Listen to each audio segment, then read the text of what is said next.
이제 우리 함께 찬양하시겠습니다. 찬양은 예수를 힘입어라고 하는 찬양입니다. 함께 찬양하시겠습니다.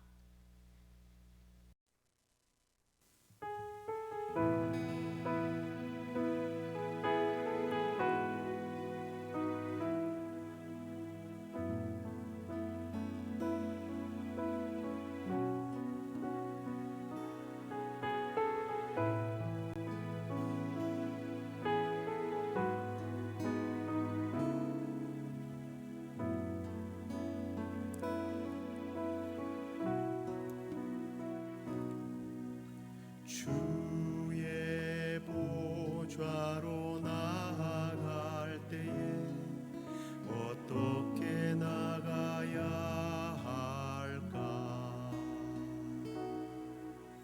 나를 구원한 주의 십자가 그것을 믿으며 가네. 주의 보좌로 나아갈 때에 나 여전히 부족하나. 나를 품으신 주의 그 사랑 그것을 믿으며 가네. 자격 없는 내 힘이 아니 오직 예수님의 보혈로 자격 없는 내 힘이 아니 오직 예수님의 보혈로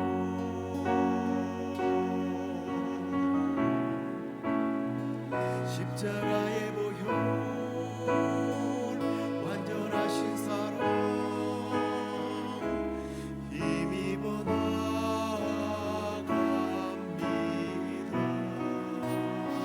십자가의 보혈 완전하신 사랑 힘입어 예배합니다. 십자가의 완전하신 사랑 힘입어 나아갑니다.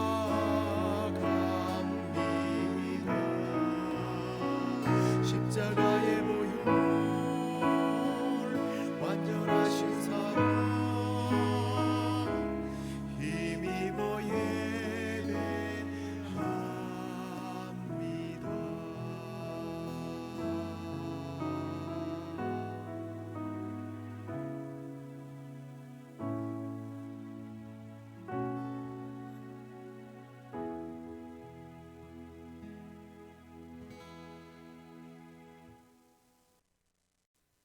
다 함께 사도신경으로 신앙 고백드리겠습니다. 전능하사 천지를 만드신 하나님 아버지를 내가 믿사오며 그 외아들 우리 주 예수 그리스도를 믿사오니 이는 성령으로 잉태하사 동정녀 마리아에게 나시고 본디오 빌라도에게 고난을 받으사 십자가에 못 박혀 죽으시고 장사한 지 사흘 만에 죽은 자 가운데서 다시 살아나시며 하늘에 오르사 전능하신 하나님 우편에 앉아 계시다가 저리로서 산자와 죽은 자를 심판하러 오시리라. 성령을 믿사오며 거룩한 공회와 성도가 서로 교통하는 것과 죄를 사하여 주시는 것과 몸이 다시 사는 것과 영원히 사는 것을 믿사옵나이다. 아멘. 이제 우리 찬송을 하나 더 하도록 하겠습니다. 찬송은 죄짐 맡은 우리 구주 함께 찬양하시겠습니다.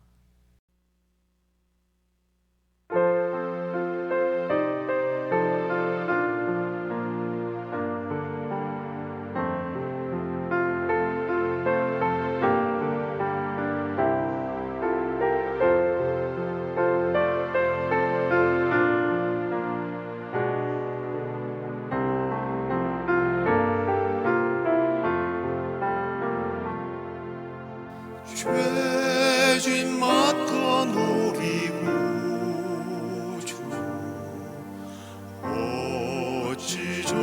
신군지 복종 근신 무거운 짐 우리 주께 맡기세 주께 고함 없는 고로 복을 받지 못하네 사람들이 어찌하여 아랠 줄을 모를까 시험 걱정 모든 괴로움 없는 사람 누군가 부질없이 낙심 말고 기도드려 하래세 이런 진실하신 친구 찾아볼 수 있을까 우리 악한 마시오니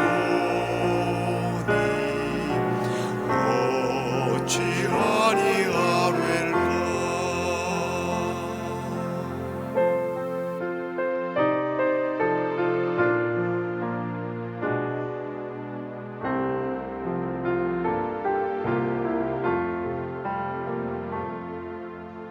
근심 걱정 무거운 짐 많이 진자 누군가 비난 천원 우리 예수 주께 기도드리세 세상 친구 멸시하고 너를 조롱하여도 예수 품에 안기어서 참된 위로 받겠네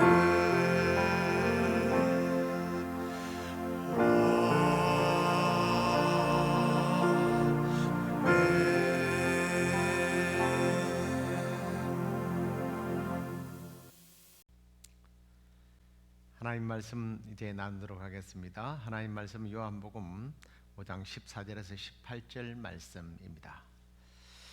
그 후에 예수께서 성전에서 그 사람을 만나 이르시되 보라 네가 나았으니 더 심한 것이 생기지 않게 다시는 죄를 범하지 말라 하시니 그 사람이 유대인들에게 가서 자기를 고친 이는 예수라 하니라. 그러므로 안식일에 이러한 일을 행하신다 하여 유대인들이 예수를 박해하게 된지라. 예수께서 그들에게 이르시되 내 아버지께서 이때까지 일하시니 나도 일한다 하시매 유대인들이 이로 말미암아 더욱 예수를 죽이고자 하니 이는 안식일을 범할 뿐만 아니라 하나님을 자기의 친아버지라 하여 자기를 하나님과 동등으로 삼음이러라. 아멘. 네, 오늘은 죽기 위해 일하시는 주님이라고 하는 제목 가지고 말씀을 나누도록 하겠습니다. 제가 지난번에 이 38년 된 병자를 고쳐주신 예수님에 대한 내용을 함께 나누긴 했습니다만 그 내용이 조금 사실은 더 많이 나누고 싶은 내용들이 좀 있어서 이 말씀을 한번 더 나누고자 합니다. 베데스다 연못에서 일어났던 내용은 우리가 잘 알죠. 그렇지만 짧게 한번 내용을 다시 한번 더 말씀드리는 게 이해를 도울 것 같습니다. 예루살렘 성은요 굉장히 유명한 성지입니다. 그래서 유대인들은 이 명절이 되면 많은 사람들이 그곳에 모여서 제사를 드리게 되죠. 예루살렘 성에서 가장 유명한 곳을 그래서 고른다고 한다면 하나는 헤롯이 자기의 정치적으로 이용을 위해서 만든 헤롯 성전과 그리고 또 하나가 있다면 바로 이 베데스다라고 하는 연못입니다. 이곳이 왜 유명하냐면 이곳은 천사들이 가끔 이 연못에 내려와서 물을 움직이게 하는데, 이때 이 병자들이 들어가면 어떤 병에 걸렸든지 낫게 된다고 하는 그러한 전설이 전해져 오기 때문입니다.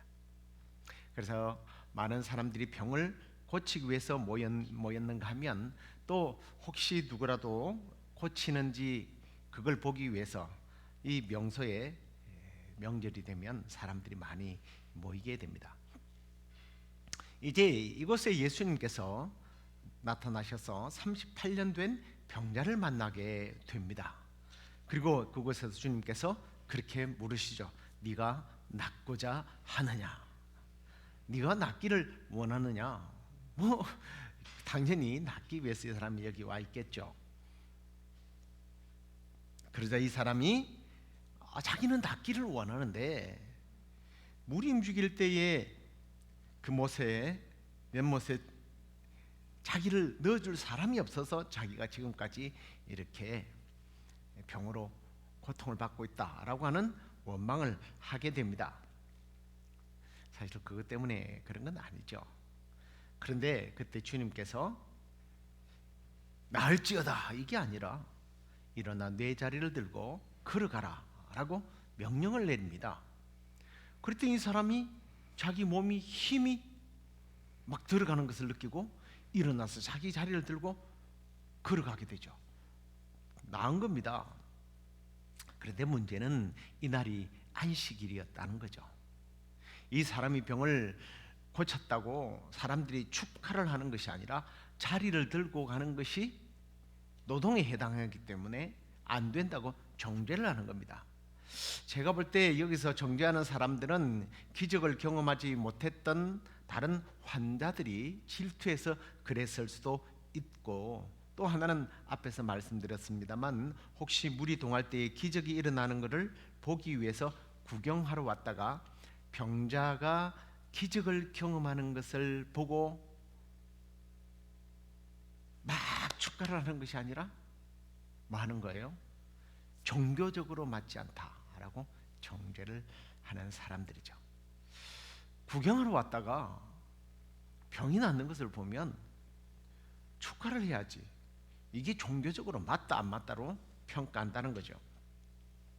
이 사람들이 정서가, 마음이 얼마나 삐뚤어져 있는가 하는 것을 우리가 이 말씀 속에서 보게 되는데요. 그 기록에 보면 이렇게 되어 있습니다. 네가 자리를 들고 가는 것이 옳지 않다. 그럼 이 사람이 계속 누워 있으라는 얘기 아니에요? 너 거기서 누워서 그냥 그대로 있다가 그냥 죽으라는 얘기입니다.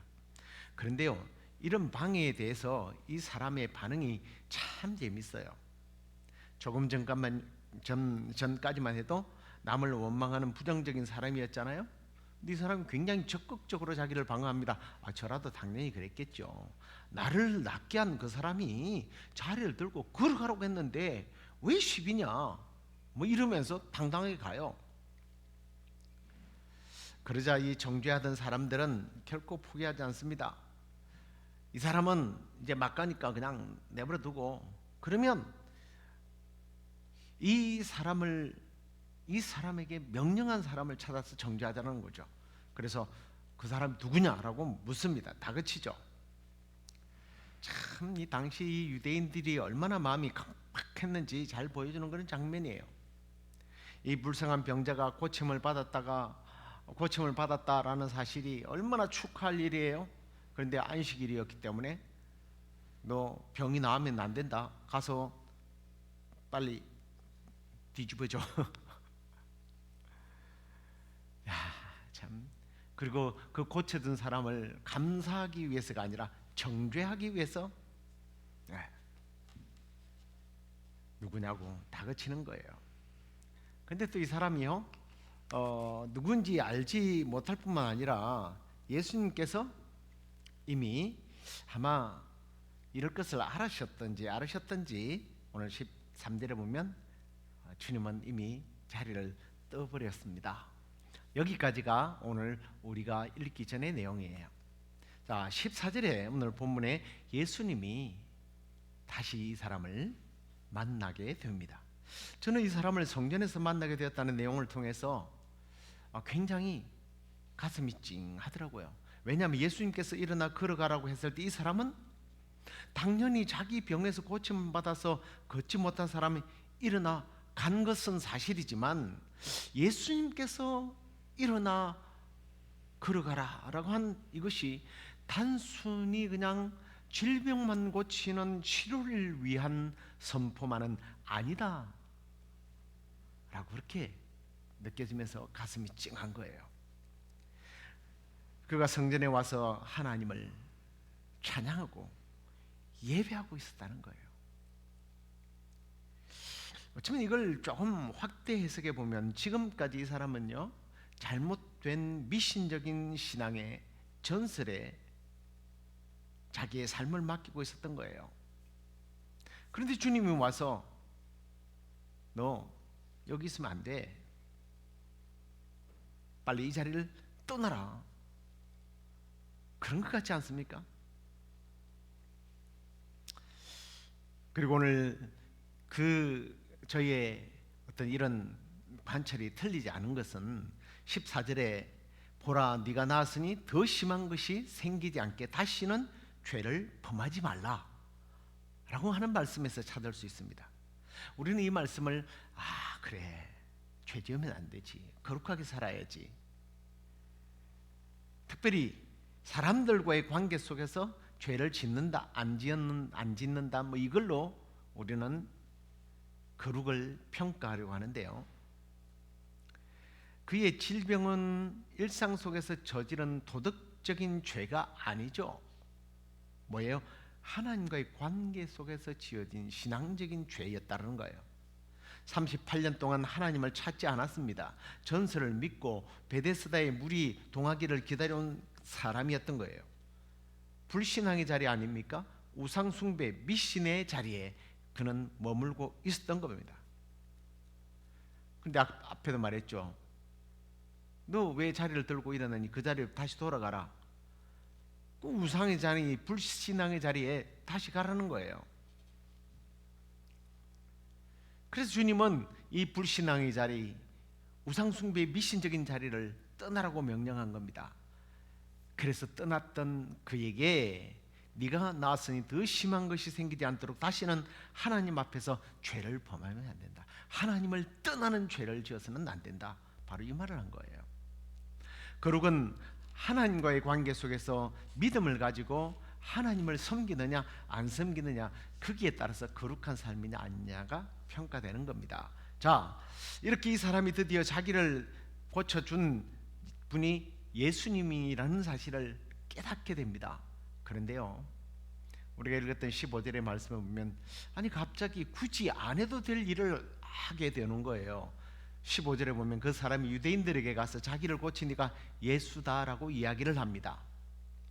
여러분, 이게 지금 어떻게 여러분들은 관찰하십니까? 이 말씀이 어떻게 보면요, 꼭 이 사람이 예수님을 배반해서 고발하는 것처럼 그렇게 보여지기도 할 거예요. 근데 그게 아니죠. 상식적으로 생각해 보십시오. 자기가 병이 나서 기쁨으로 자기 자리를 들고 삶의 현장으로, 가족으로, 그리고 가족에게로, 사랑하는 사람들에게 돌아갔던 그가, 또 하나님께 와서 예배했던 그가 자기를 정죄하고 너 빨리 저기 가서 다시 아파 빨리 돌아가, 그렇게 정죄했던 사람들을 찾아가겠습니까?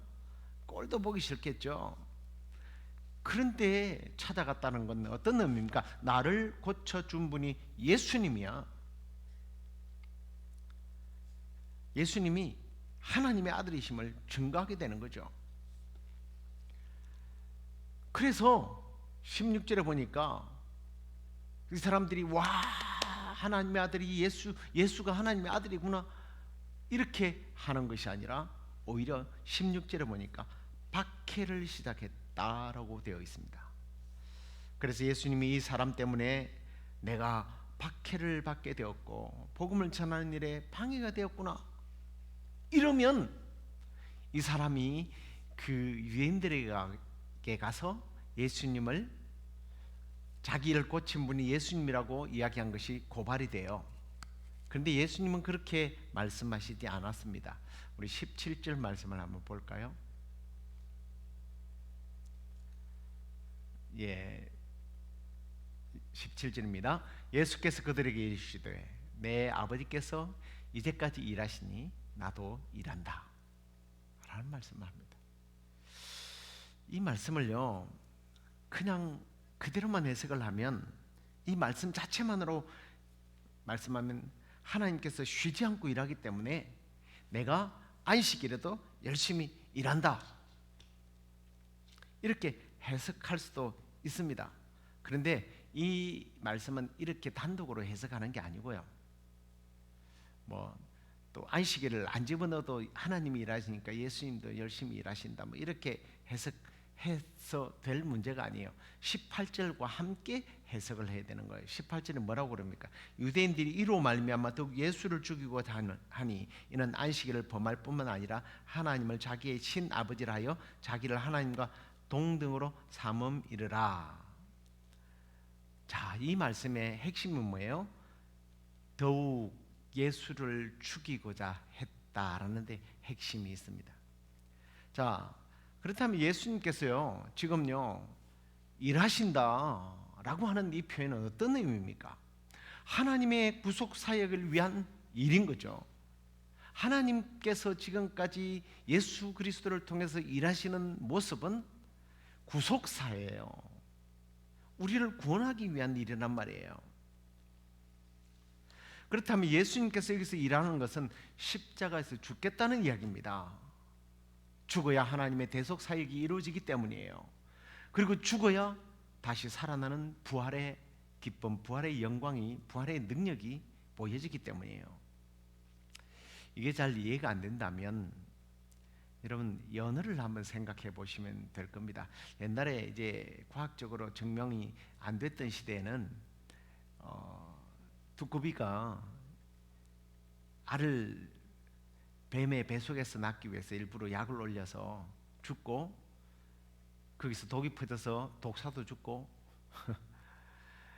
그래서 자기 새끼를 이렇게 세상에다가 내보낸다 이런 이야기를 들으면서 야 그걸 이해했는데 그게 이제 과학적으로는 아니라고 그래요. 네. 아무튼 연어를 생각하는 것이 오히려 맞습니다. 이 연어가 하천에서 태어나서 바다로 가죠. 바다에 가서 몇 년 지난 다음에 어미 연어가 되어서 돌아옵니다. 돌아오는 과정에 사람들이 잡고 곰이 잡아먹고, 그럼에도 불구하고 끝까지 자기가 태어났던 산 골짜기로 올라가요. 그리고 돌아가서 거기서 산란하고 죽습니다. 그런데 이 죽은 어미는 미생물에 의해서 분해가 되죠. 그리고 이게 물로 방출이 되면 거기에 영양이 쌓이게 되고 조류와 또 식물들이 그것을 흡수하게 되어서 나중에 이 연어 새끼들, 치어라고 그러죠. 새끼라니까 욕 같아서 치어라고 말하겠습니다. 이 치어들이 먹고 건강한 연어로 변해가면서 바다로 내려가서 다시 이것들이 계속 반복이 되죠. 자기가 죽어서 생명을 생산하는 연어처럼 예수님은 자기가 죽어야 인간의 죄가 사해지니까 그 일을 하겠다는 거예요. 그래서 여기서 38년 된 병자는 자기 힘으로는 아무것도 할 수 없었던 이 모습이 바로 우리 죄인들의 실상인 겁니다. 인간의 실상이에요. 나의 힘으로 아무것도 할 수 없어요. 근데 뭔가 해본다는 게 뭡니까? 미신을 믿는 거예요. 가짜신을 섬기는 거예요. 그것이 우상이라고 하지만 꼭 이것이 무슨 신적인 존재만이 아니잖아요. 돈, 권력, 쾌락. 오늘 여기에 이런 우상에 빠져 있어서 그것들이 나를 치유해 줄 거라고 믿고 있는 사람들, 이런 인간은 천국에 들어갈 수가 없어요. 그런데 일어나 걸어가라 그랬더니 이 사람이 성전으로 걸어 들어간 것처럼 예수 그리스도만이 우리를 죄의 장소에서 하나님의 품으로 이동케 하는, 그것을 가능하게 해주신 분이 예수님입니다. 그래서 오늘 주님은 우리 아버지께서 일하시니 나도 일한다, 내 아버지가 일해서 나도 일한다라고 하는 것은 바로 구속사를 말하는 거예요. 죽기 위해서 오신 예수님, 그리고 죽어서 영원한 생명을 우리에게 주시기 위하여 다시 부활 승리하신 우리 주님, 그 주님 앞에 우리 모두가 정말 감사와 기쁨과 경배를 올려드리면서 우리도 조금 더 앞으로 나가서 우리 하나님이 일하시고 우리 주님이 일하시니 우리도 함께 일하면서 하나님의 나라를 확장시켜서 아직도 성전으로 들어오지 못하는 수많은 영혼들을 주께로 인도하는 일에 쓰임받게 되는 저와 여러분 되기를 우리 주 예수 그리스도의 이름으로 축원합니다. 기도하겠습니다. 하나님 고맙습니다. 감사합니다. 하나님께서 구속사, 하나님의 그 구속의 역사를 예수 그리스도를 통하여 일하시고, 또 예수님께서는 그 일을 하시기 위하여 이 땅에 오셔서 담대하고 박해함에도 불구하고 하나님의 일을 하시면서 베데스다 연못에서 38년 동안 일어나지 못했던 환자를 하나님께 예배하는 장소로 인도했던 것처럼, 이제 우리도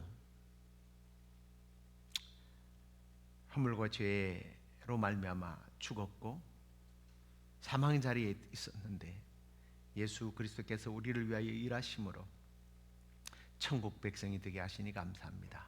이 성전에 들어와 하나님을 예배할 수 있게 하시니 감사합니다. 다시는 죄를 범하지 말라고 하셨던 우리 주님 말씀처럼 다시는 그 죄악의 자리로 우리가 돌아가지 않고 주님 오시는 그날까지 오직 주님만 섬기고 주님만 자랑하며 주님만 드러내는 우리의 삶이 되게 하여 주옵소서. 그렇게 해주시기를 소망하고 예수 그리스도 이름으로 기도드립니다. 아멘. 하늘에 계신 우리 아버지여, 이름이 거룩히 여김을 받으시오며 나라의 마옵시며 뜻이 하늘에서 이루어진 것 같이 땅에서도 이루어지이다. 오늘날 우리에게 일용할 양식을 주옵시고 우리가 우리에게 죄의 지은 자를 사해 준 것 같이 우리 죄를 사하여 주옵시고 우리를 시험에 들게 하지 마옵시고 다만 악에서 구하옵소서. 대개 나라와 권세와 영광이 아버지께 영원히 있사옵나이다. 아멘.